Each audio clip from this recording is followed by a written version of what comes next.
ल यस्तै हो रमाइलो भन्ने कुरो होइन। टक्क 4 किलो बयलर लिएर 8 जनालाई हानिदिएर होइन आधा आधा केजी अझै हाम्रो पातलो पातलो चाहिँ अझै हुँदैछ यहाँ।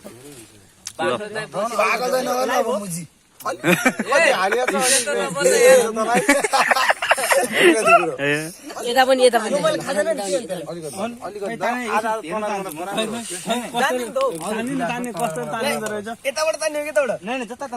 तान्दैन नि त खाइदेऊ न चपाउनु पर्ने के छ भन्दिनु न चपाउनु पर्ने ढुङ्गा खोज्ने कुरो भएन यसरी खानु पर्ने चाहिँ मलाई यसरी पनि तान्न सकिन्छ। जेरान भ्याउनु भयो यसो छ उहाँको चलो यता बस्दिनु हैन उहाँले चाहिँ अछित हेर लाग्नु भएको छ। ल राजा हाम्रो लावरतिर गएर टक्क है फेरि सम्झिने भिडियो सिडियो होइन सम्झिने किस्सा नै बनाइमा हुन्छ नि। यो चाहिँ जायफल जाइफल जाइफल साथीहरु हामीहरु जाइफल हालेर मासु खाइरहेको कसो बाख्रा राइफल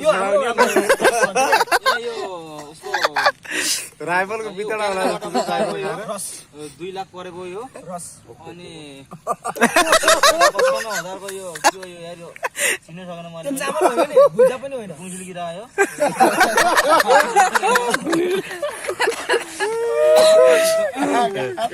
ल टक्क जाँडको झोल टक्क होइन अनि ब्रिक्स पनि केटाहरू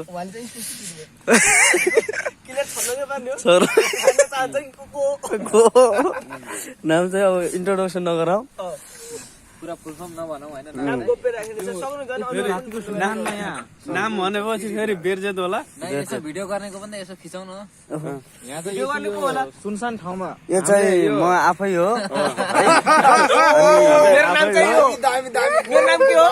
मेरो नाम चाहिँ अब त्यही हो उहाँ चाहिँ गिठाको मालिक हुनुहुन्छ। अनुहार देखाऊ फेस गरौ अनुहार फेस गरौ उहाँको चाहिँ कोन चाहिँ टोपी गरेर देखाऊ उहाँको नामले टोपी सारा रे देखाऊ यता पनि हल्का जाडो भइदिएर अवस्था यार म पनि छु भनौ न म पनि छु है ल हातमा त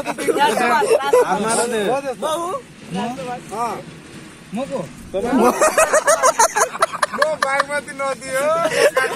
टाढाबाट अरे मसागी टाढा होइन म बागमती नदी हो काठमाडौँ कुन डाँडाबाट त्यही डाँडा हो ऐजन डाँडाबाट यहाँ बागमती नदी फुलपाटी डाँडाबाट कहाँ मिसिनु भएको मिसिनु चाहिँ कोठियाघाट हाइस ल हाइसमा चढेर भाडा 250 हो।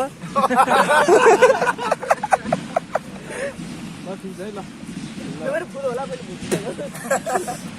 डिलिटै गर्ने पनि नबनाउनु न कहिले स्मरण उसले राख्ने गरी त्यस्तो बोर्डर त कोही पनि बोलेको छैन होइन चट्ट आगो पनि फेरि होइन यस्तो आगो पनि तापिदिन्छौँ हामी चट्टो लगाएर हाम्रो यस्तै हो फेरि पारा होइन वर्ष दिन एकचोटि भेट भयो साथीभाइहरू झ्याप्प रमाएर हानिदियो ल्याङडुङमा फेरि यहाँ फेरि एउटा बाघ आयो भने फेरि मारिदिन्छन् केटाहरूले त्यति खतरा केटाहरू फेरि सबै टेकेन्डुवाला ब्ल्याक बेल्ट पास गर्नुभएको थियो उहाँले जमानामा अनि उहाँले चाहिँ ब्ल्याक बेल्ट पास गरौँ भन्ने बेला चिप्लिनु भएको चिपेर तालु रुमाल हेरेर थाहा पाउनुहुन्छ रुमाल हेरेर अब टेकोन्डोमा ब्ल्याक बेल्ट लिन जानु भएको थियो लड्केर टाउको भुत्दै छैन हैन उहाँको ल हेर्नुहोस् अब तपाईँ टाउको भुर्ला भर्खर टुप्पी हेरौँ यो टुप्पी चाहिँ यस्तो हो कि यो टुप्पीमा एउटा गाडी ट्र्याक्टर मार्ने तान्दैन कि हुन्न उता जानुहोस् तपाईँ जान चाहनुहुन्छ ल उहाँहरूको अब बाल हेर्नु त पहिला बालमा कति खर्च भयो होला यो गोल्डन हाइलाइट गर्नु भएको उहाँले त्यही यो 2 करोडको हाराहारी लगानी भयो होला ठेक्नु भएको छ नि मलाई अस्ति धान काट्दै थिएँ अनि पराल गर्दाखेरि यसरी पराल बोक्दाखेरि चप्टियो भनिदिनु मलाई के हो यसमा जनताको के हो सिधा साधा मानेर तपाईँलाई झुट बोल्नु भएछ उहाँले मलाई उल्लु बनाएको अब जनताको सामनेमा अब स्पष्ट बोलिदिनु पर्ने भयो उहाँलाई धेरै अन्याय भएछ यसो क्यामेरा रोलिङ गर्नु मिल्छ नि म एक ग्लास तान्ने थिएँ के भन्नुहुन्छ एकैछिन हुँदैछ जङ्गलको झोल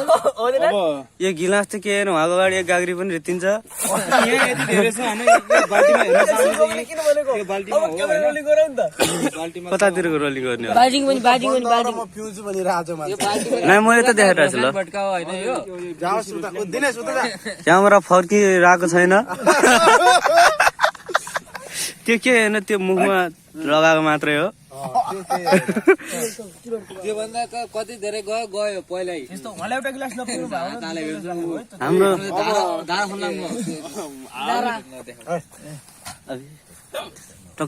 राख्ने के त्यो अनि त्यो इजार बान्न लाग्यो त्यो इजार नकारात्मक सोच पनि नगरिदिनु होला होइन त्यस्तो त्यो हात हाल्यो भन्दैमा होइन लु त लागिहाल्छ हात भन्ने कुरो हात त उहाँले पनि के हात त के बान्नु भएको छ त उहाँले चिलाउने चिज हो यस्तै हो हाम्रो सेठजीले पनि अब चुरोमा ठेट्नु ल ठिक छ भुजामा नहाल्नु होला होइन सेठजी उहाँ चाहिँ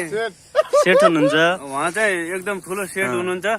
उहाँको कपालै हेर्नुहोस् कपाल हेरेरै थाहा होला दुम्सीको काँडा जस्तो उहाँले चाहिँ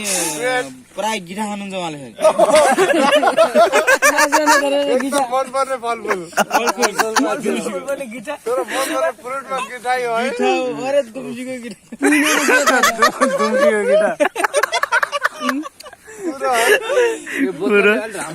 उहाँले चाहिँ ज्यादा भाग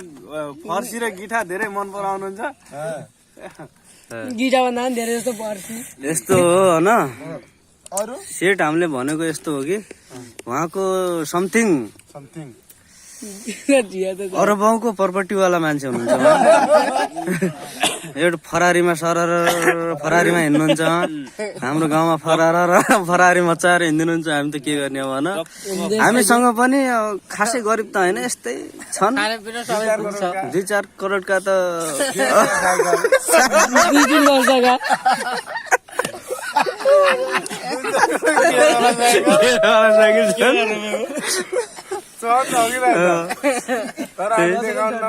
राजधानीबाट लिएर आइएको थियो अब उता त कुरै नगरौँ लाउरो अब उहाँ त अब उहाँको चाहिँ त्यो देखिएको जो त्यो जाँगे छ नि 1 करोडको जाँगे पर्छ त्यो जुत्ता चाहिँ 5 लाखको जुत्तै हो जुत्ताको त कुरै नगरे जुत्ताको कुरै नगरौँ जुत्ता चाहिँ च्याप्टेको चाहिँ एडिट गरिदिनु होला है ए ल त्यसलाई चाहिँ उ गर्नु भोलि बिहान चाहिँ हामी भोलि आइतबारको दिन छ आज शनिबार आज चाहिँ आज आज सटरडे सबको परिचय चाहिँ बढी भइसकेको छ सन्डे भए आइतबार भनेको थाहा छैन उहाँलाई जी भोलि हामीले सबैको अफिस खोल्ने दिन हो भोलि हाम्रो अफिस खुल्दै छ नि यार जेडा फेरि म भोलि जाँदैछु मैले सुन्न नपाउला के गरौँ भन्ने म भोलि जाने यत्रो पर्सि Sunday with very lucky day fantastic day लट्ठी डे इन्जोय ल ठिक छ हाम्रो त नेपाली त चल्दैन हाम्रो त पुरा अबे यहाँ खालिदिरहेछ नि उहाँहरूले हाम्रो बोलिदिनु कुरो